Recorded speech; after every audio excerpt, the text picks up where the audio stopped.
오늘 주보에 제목이 나왔는데 우리 다 같이 한번 읽어볼까요? 시작. 네.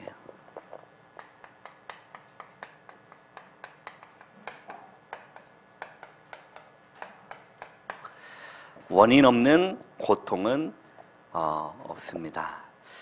혹시 어디서 들어본 적이 있으신지 모르겠지만 이게 그 명대사라고 해서 나온 적이 있더라고. 제가 보니까 이제 그 의사 요한이라는 그 드라마에서 차요한 교수가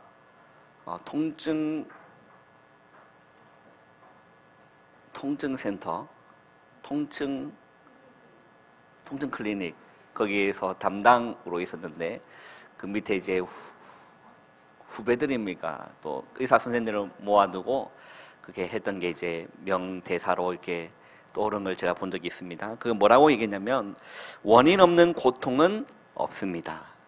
원인 모를 고통만 있을 뿐입니다. 라고 했어요. 그 의사가 그 원인을 찾지 못하면 환자는 계속 고통 속에 있어야 된다는 거예요.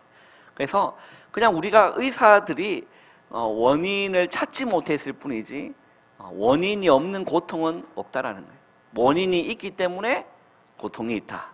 그래서 원인 없는 고통은 없습니다. 그래서 원인 모를 고통만 있을 뿐입니다. 라고 명대사를 이렇게 남겼더라고요. 오늘 또 목사님이 이렇게 강단에서 말씀하셨지만 다 이유가 있다라고 했어요. 다 까닭이 있거든요. 다 까닭이 있어요. 그 태풍이 올라왔는데 태풍이 오면 뭐가 있는 거죠? 이유가 있는 거예요. 비가 많이 왔습니다. 비가 많이 와야 될 이유가 있는 거예요. 그죠? 그래서 오늘 목사님께서 잘 설명을 해주셨는데 오늘 또 마찬가지입니다. 오늘 3장 4절에 읽어보면 3장 4절에 보면 한번 읽어보겠습니다. 시작.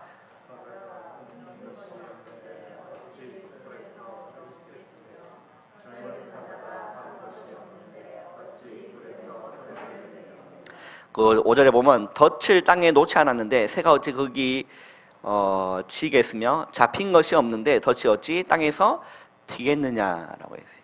그 말이 무슨 말입니까? 까닭이 있다라는 거예요. 사자가 움킨 것이 없다. 그 사자가 먹을 것을 사자들은 암사자가 이렇게 사냥을 한답니다. 그래서 암사자가 사자를 해서 수사냥을 먹인대요. 우리는 보통 우리가 생각하기는 남자들이 이제 사냥을 해서 이제 처자식을 먹이 살리잖아요. 그러나 사자의 동물의 세계는 암사자가 열심히 일을 하고 열심히 잡아서 그 부자식들을 먹이더라고요. 이렇게 그 남편을 먹이고 이렇게 이게 뭡니까? 자식들도 먹이고. 그래서 사자가 이렇게 잡으면 이렇게 막 부르짖어요. 이렇게 와서 식사하시라고 어흥 하고 막 이렇게 불러요. 이렇게.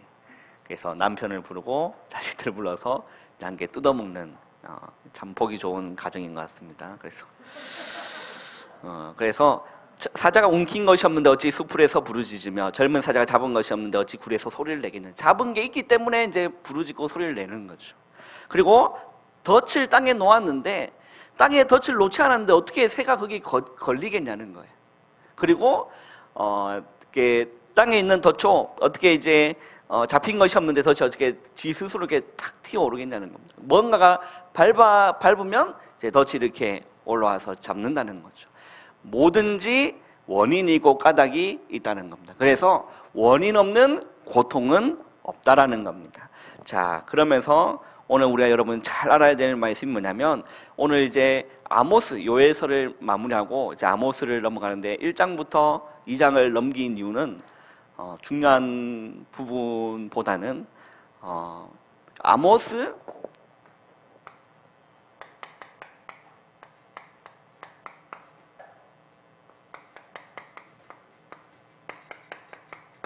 아모스 1장에서 2장에 보면 공통적인 단어들이 계속 튀어나옵니다.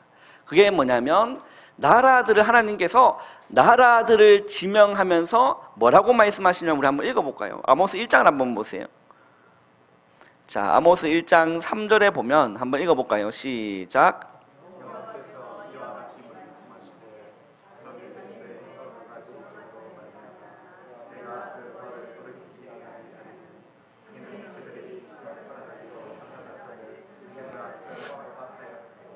자, 그리고 6절에도 보면 한번 읽어보겠습니다. 시작.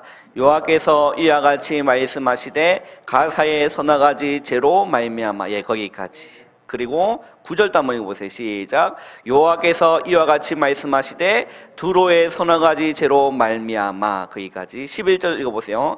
여호와께서 이와 같이 말씀하시되 에돔의 서너 가지 죄로 말미암아. 13절도 보세요. 여호와께서 이와 같이 말씀하시되 암몬 자손의 서너 가지 죄로 말미암아. 그리고 2장으로 넘어가시면 2장 1절 보세요. 여호와께서 이와 같이 말씀하시되 모압의 서너 가지 죄로 말미암아. 그리고 4절도 읽어보겠습니다. 시작. 여호와께서 이와 같이 말씀하시되 유다의 서너 가지 죄로 말미암아. 6절도 읽어보세요.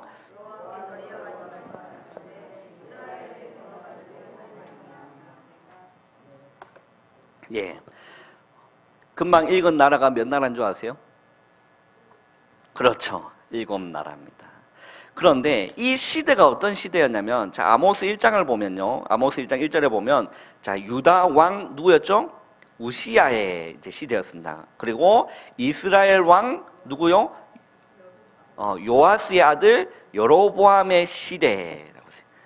어떤 아들, 그 이스라엘 왕은 누구였다는 거죠?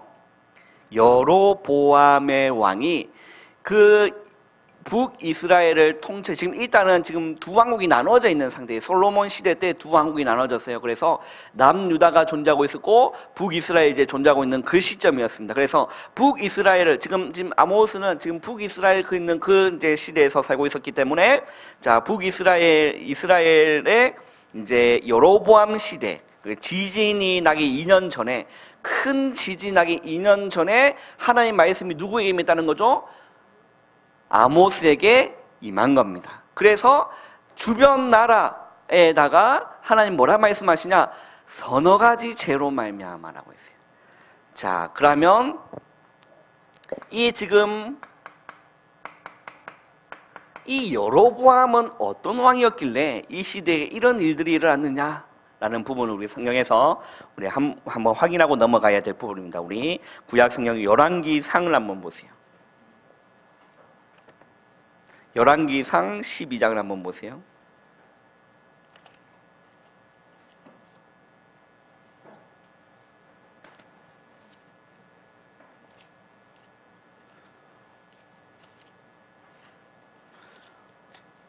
열왕기상 12장 25절부터 33절까지를 우리 한번 읽어보겠습니다. 자, 25절 상반부에 보면 이제 소제가 나옵니다. 소제목이 나와요. 뭐라고 나와 있죠? 여로보암이 뭘 만들었죠? 금송아지를 만들다. 자, 금송아지는 어디서 또 한번 튀어나왔던 송아지입니까? 네, 출애굽했을 때 이스라엘 백성들이 아론이 또 이렇게 해서 모세가 워낙 안 내려오니까 올라가가지고 안 내려오니까 그들이 지루했는지 금 다 모아가지고 금송아지 만들고 그렇게 경배했습니다. 이 금송아지가 너희를 애굽에서 인도하여 낸 신이다 라고 얘기하면서 하나님이 가장 싫어하는 뭘 한 거죠? 우상 숭배를 저린 거예요. 그런데 이스라엘 왕이었던 여로보암이 금송아지를 만든 겁니다. 우리 25절에서 우리 33절까지 우리 한번 읽어보겠습니다. 시작. 여로보암이 에브람 산지 세겜을 건축하고 거기서 살며 또 거기서 나가서 분우엘을 건축하고 그의 마음에 스스로 이르기를 나라가 이제 다윗의 집으로 돌아가리로다. 만일 이 백성이 예루살렘에 있는 여호와의 성전에 제사를 드리고자 하여 올라가면 이 백성의 마음이 유다 왕 된 그들의 주 르흐보암에게 돌아가서 나를 죽이고 유다 왕 르호보암에 돌아가리라 하고. 자, 여기까지 잠깐 읽고 정리를 하겠습니다. 자, 지금 여로보암이 생각하기에 자, 그의 마음에 스스로 이르기를 나라가 이제 누구의 집으로요? 다윗의 집으로. 다윗의 집이 어디 있었냐? 남유다에 있었어요. 그래서 이 다윗의 집으로 이제 돌아가면 지금 이 여로보암의 생각에는 27절 나오죠. 만일 이 백성이 예루살렘에 있는 여호와의 성전에, 자, 하나님의 성전은 원래 예루살렘에 있었습니다. 그래서 북이스라엘 백성들도 예루살렘에 내려와서 하나님을 예배해야 되는 그런 상황이었어요. 그래서 여호와의 성전에 제사를 드리고자 올라가면 이 이 백성의 마음이 유다 왕 된 그들의 주 르호보암, 이 당시에 이제 르호보암에게 돌아가서 이제 나를 죽이고 유다의 왕 르호보암에게 돌아가리라 하고, 그러면 이 지금 여로보암, 이름이 비슷하고 헷갈리지만 여로보암의 왕이, 그 북이스라엘 왕이었던 여로보암의 왕이 품었던 생각은 누구의 생각과 같았을까요? 초대 왕이었던 사울도 그런 동일한 생각을 했었어요. 그래서 누굴 죽이려고 한 거죠? 자기의 사위였던 다윗을 수없이 죽이려고 창을 심심하면 창 던졌다는, 궁 안에서. 그 중심이 뭐였을까? 우리가 이것만 읽어봐도 그 중심이 뭐라는 걸 알죠? 나 중심이라는 걸 압니다. 성공 중심이라는 걸 압니다. 그래서 어떻게 계획한 거죠? 28절 한번 읽어보세요.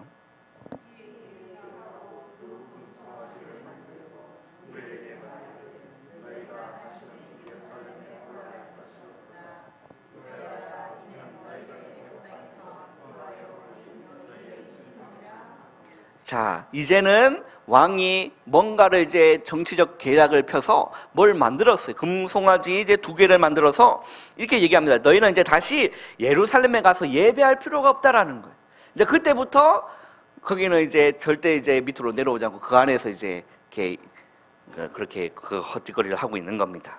그래서 이스라엘아, 이는 너희를 애굽 땅에서 인도하여 올린 너의 신들이라 하고, 맞죠? 하나는 베델에 두고 하나는 단에 둔 겁니다.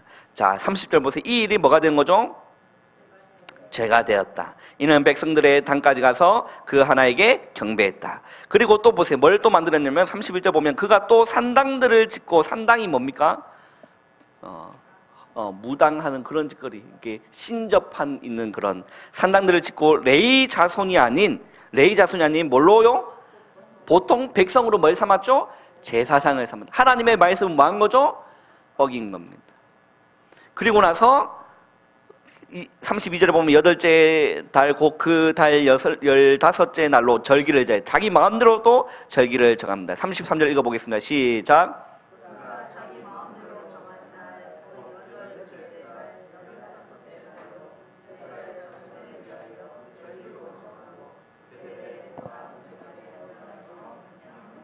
자, 그가 자기 마음대로라고 했어요. 자기 마음.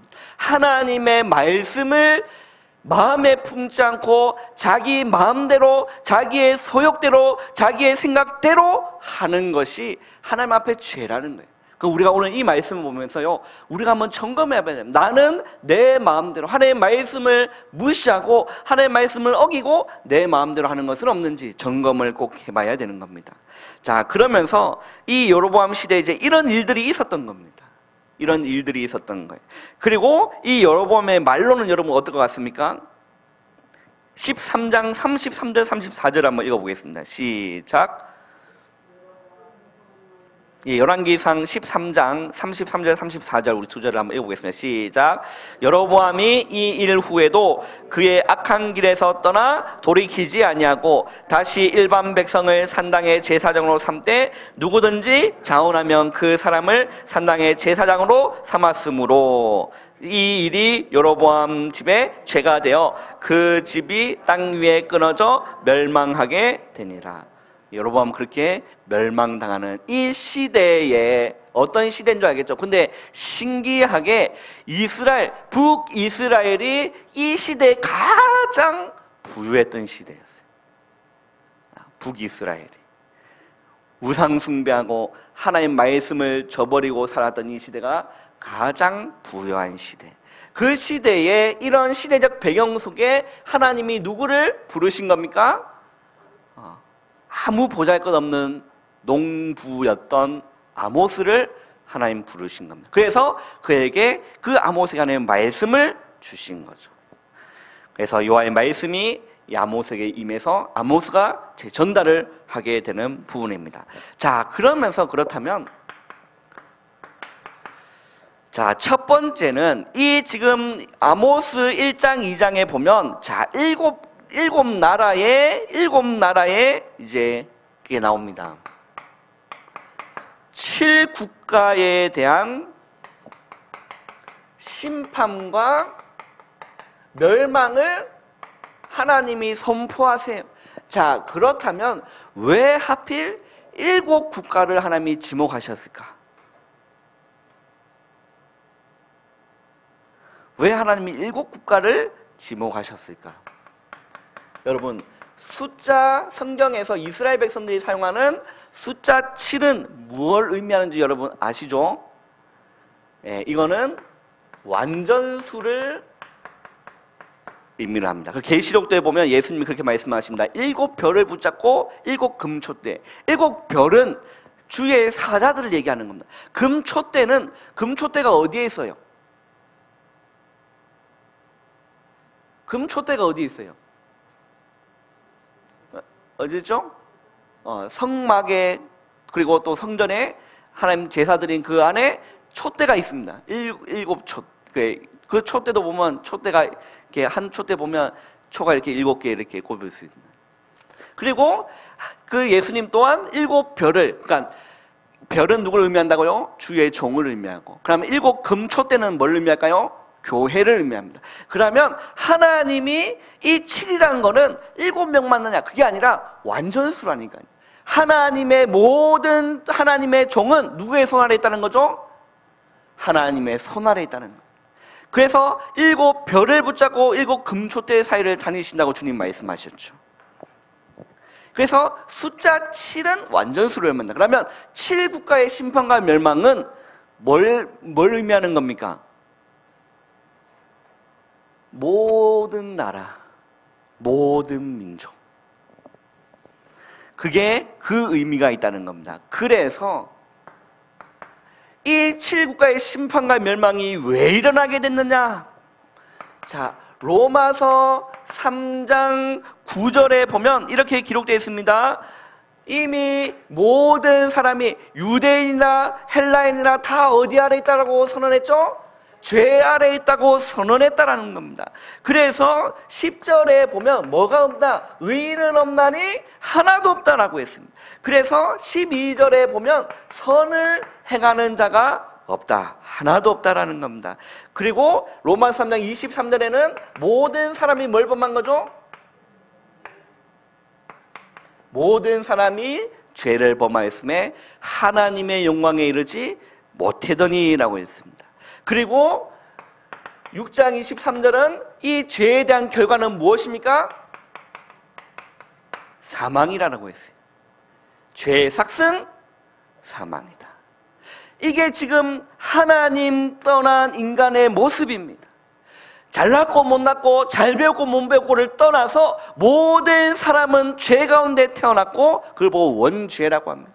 그리고 모든 사람은 그 죄로 말미암아 이미 사망 선언이 되어 있는 상태라니까요. 희망이 없고 소망이 없는 상태라니까요. 이미 영이 죽어 있는 상태인 거예요. 그래서 에베소서 2장 1절에 보면 허물과 죄로 뭐 했던요? 죽을 뻔이 아닙니다. 뭐라고 기록되어 있죠? 죽었던 너희를 살리셨다. 그 우리가 이 가운데서 구원받은 얼마나 큰 축복입니까? 깨달아진 은혜가 있기를 주님 이름 축원합니다. 여러분, 우리가 구원받았다는 거 다 받은 거예요. 최고의 것을 받은 거예요. 더 달라 요구할 뭐가 없다니까요. 그만큼 어마어마한 이 구원을 저와 여러분이 받은 줄 믿습니다. 이것만 일평생 누리고 구원의 축복만 일평생 누리고 살아도 될 만한 엄청난 축복을 주신 거예요. 그래서 7국가라고 했을 때는 뭘 얘기합니까? 전 세계가 사망 상태에 되어 있다라는 얘기입니다. 그 안에 누구도 포함되어 있죠? 유다도 포함되어 있고, 그 안에 어느 나라도 포함되어 있죠? 이스라엘도 포함되어 있었어요. 싹 다 멸망 상태에 있었던 자들인 거죠. 이에 대한 원인은 뭡니까? 이걸 보고 근본 문제라고 합니다. 인간의 근본 문제라고 하는 거죠. 뭡니까? 마귀의 유혹을 받아 인간에게는 죄가 들어오고 결국 그 결과 하나님을 떠난 상태, 그게 사망입니다. 그래서 7국가에 대한 심판과 멸망, 그 말은 전 세계가 다 죄 아래에 있고 흑암이 덮여버렸고 살 소망이 없는 그런 상태를 아모스는 선언하고 있다는 겁니다. 그래서 이 가운데 하나님께서는 유일한 주십니다. 나중에 이 아모스도 보면요, 우제 후반장에 가면 회복을 선언하십니다. 하나님 복음을 주시는 겁니다. 그 유일한 길이 다른 길이 아니라 오직 예수 그리스도인 줄 믿습니다. 그래서 이 우리에게는 날마다 그리스도가 필요하고 모든 사람 만나는 모든 사람에게도 그리스도가 필요하다는 거예요. 그리고 나서 우리가 가는 현장마다 하나님 나라가 필요하다는 사실을 우리가 보게 됩니다. 왜 멸망이 가득하고 전쟁이, 싸움이, 시기, 질투, 그런 분쟁, 그런 것들이 왜 일어나게 됩니까? 마귀가 주장하고 있기 때문에 그렇죠. 오늘 목사님 말씀하셨잖아요. 뭐가 위에 머물러 있다? 네, 진노가 위에 머물러 있다. 언제 떨어질지 모르는 진노가.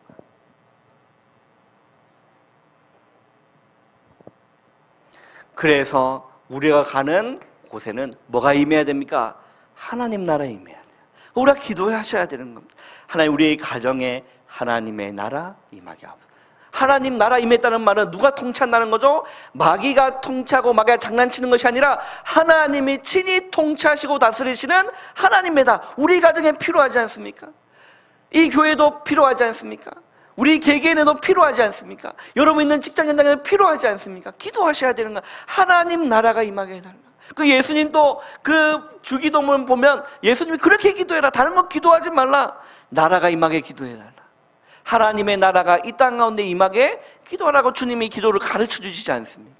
이 땅 가운데 하나님 나라가 임하는 겁니다. 왜 그러냐? 싹 다 마귀에게 눌려있기 때문에.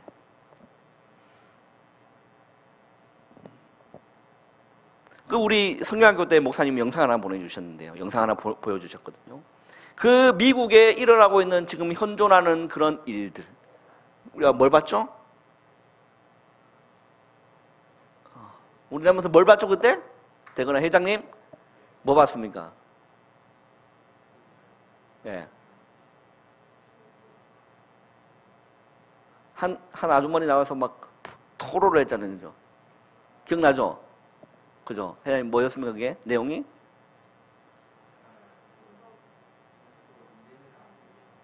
정신적 무근이 동성애. 그걸 학교 교육 커리큘럼에 넣는 상태고. 그래서 그 어릴 때부터 교육을 그렇게 시킨답니다. 어떤 교육을? 그게 일어날 일이 아니라 지금 일어나고 있는 미국의 일이에요. 너무 충격이었어요.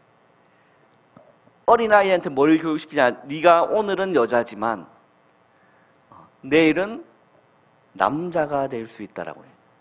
그게 교육이에요. 이런 일들이 왜 일어나는 겁니까? 정신병 시대가 왜 일어나는 겁니까? 마귀에게 눌려있는 상태예요. 그래서 우리가 가는 모든 현장에 뭐가 필요한 거죠? 하나님 나라가. 우리 기도하셔야 돼요. 여러분 직장 가기 전에 정말 기도하시길 주님의 이름으로 축원합니다. 일하시기 전에 정말 하나님 나라 임하게 하옵소서. 그 여러분 하나가 얼마나 중요합니까? 중직자 여러분 한 명이 얼마나 중요합니까? 그 그리스도의 깃발 아무 누룩 없이 누룩처럼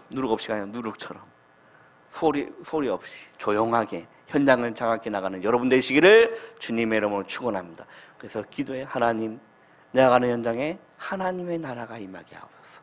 흑암이 무너지고 하나님이 친히 통치하시고 그리스도가 주인 되는 하나님의 나라를 소망합니다. 내가 있는 곳에 이것이 필요합니다. 기도하시는 여러분 되기를 바랍니다. 왜 그러냐? 마귀에게 눌려. 그래서 여러분 간절히 기도하셔야 돼요. 그래서 우리에게 필요한 건 날마다 주님 주시는 힘이 필요한 줄 믿어요. 성령 충만. 오늘 또 우리 본문에 나왔습니다. 요한복음 3장 34절에 보면 하나님이 성령을 뭐 없이 주셨다? 한량 없이 부어주셨다니까요. 누구에게? 예수님은. 그러면 그 예수님에게 부어주신 성령이 우리에게도 뭐합니까? 오늘도 필요하고 내일도 필요한 줄 믿습니다. 날마다 성령이 주시는 은혜 가운데 우리가 젖지 않으면 우리는요 도태되고 주저앉게 되는 줄, 그런 연약한 사람이라니까요. 그래서 우리는 날마다 성령이 필요해요. 우리 오늘 최고사님 기도하셨지만요, 이게 뭡니까? 138의 언약입니다. 이게 유일한 길이에요. 이미 7 국가의 심판과 멸망, 그건 전 세계의 심판과 멸망이 주어졌기 때문에 그 유일한 길 대신 하나님이 이 땅 가운데 그리스도를 보내주신 겁니다. 그래서 우리는 하나님 나라를 소원해야 되고 하나님 나라를 이루길 기도해야 되고, 우리에게는 오직 성령의 은혜만이 우리에게 필요한 거라는 거죠. 하나님이 성령을 한량없이 주신 같이 우리도 이번 한 주 하나님 우리에게 한량없는 성령, 우리 찬송가도 했잖아요. 무슨 없는 은혜? 한량없는 은혜, 뭐죠? 갚을 길 없는 은혜.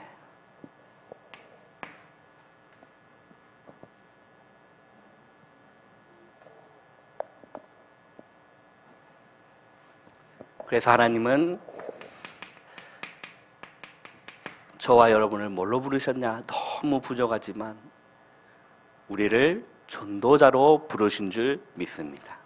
다른 말로 주님의 제자로 저와 여러분을 부르셨고 그 현장 가운데 여러분을 세우신 줄 믿습니다. 그래서 나의 모습 보고 실망할 필요가 없어요. 나는, 우리의 정체성은 이거라니까, 전도자. 그리스도가 있는 가슴은 전도자예요. 그리스도가 없는 가슴은 전도 대상자입니다. 그래서 여러분, 우리의 삶의 중심이 오직 예수 그리스도가 되어야 됩니다. 그리고 우리의 삶의 우선은 뭡니까? 기도가 되어야 돼요.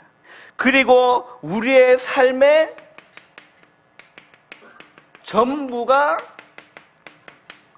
전도가 돼야 되는 겁니다. 왜 그러냐? 사람들은 이거 모르고 있다니까요.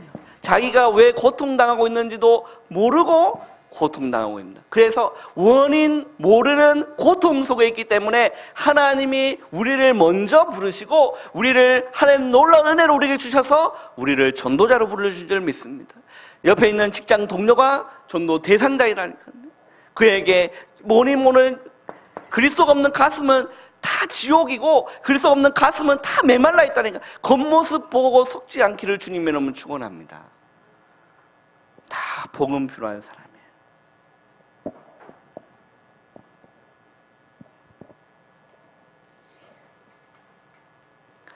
제일 좋아하시는 단어? 결론. 어떤 결론이 내려집니까? 이사야 60장 1절에 3절에 주님 이렇게 말씀하십니다. 일어나라, 빛을 발하라. 따라서 한 번 더 따라합시다. 일어나라, 빛을 발하라. 여러분, 이제 뭐 하시면 되냐면 일어나 있기만 하면 된다니까. 할렐루야.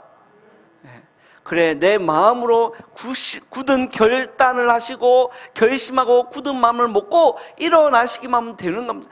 하나님은 여러분을 기다리고 계세요. 일어나서 빛을 발하기를. 왜? 이미 빛이 임하였기 때문에 그래. 불신자들은 진노가 위에 머물러 있지만 여러분 구원받은 성도는 눈에 보이지 않는 하나님의 영광이 여러분 머리 위에 임하여 있는 줄 믿으시길 바랍니다. 성경에 그렇게 말씀하고 있어요. 이사야 60장 1절 한번 찾아서 읽어볼까요? 일어나라, 빛을 발하라. 이는 여호와의 영광이 어디 위에 있다? 내 위에 임하였습니다. 찾아보세요. 이사야 60장 찾아보세요.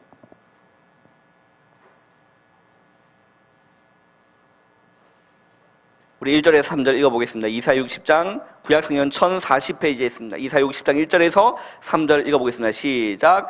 일어나라, 빛을 발하라. 이는 내 빛이 이르렀고 여호와의 영광이 내 위에 임하였음이니라. 보라, 어둠이 땅을 덮을 것이며 캄캄함이 만민을 가려노니와 오직 여호와께서 내 위에 임하실 것이며 그의 영광이 네 위에 나타나리니 나라르는 내 빛으로 왕들은 비치는 내 광명으로 나아오리라 라고 했어요.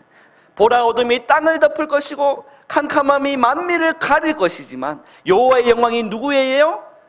우리 위에, 여러분 위에 임하신다라고 했어요. 그리고 1절에는 이미 여호와의 영광이 내 위에 임하였다라고 했습니다.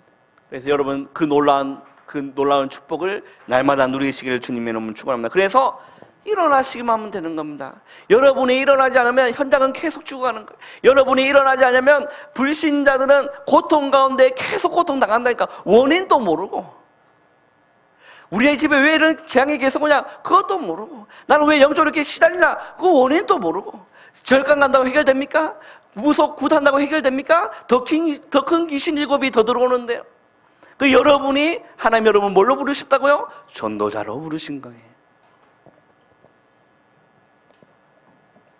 그래서 하나님은 여러분들이 일어나기를 기다리고 계시는 겁니다. 일어나라, 빛을 발하라.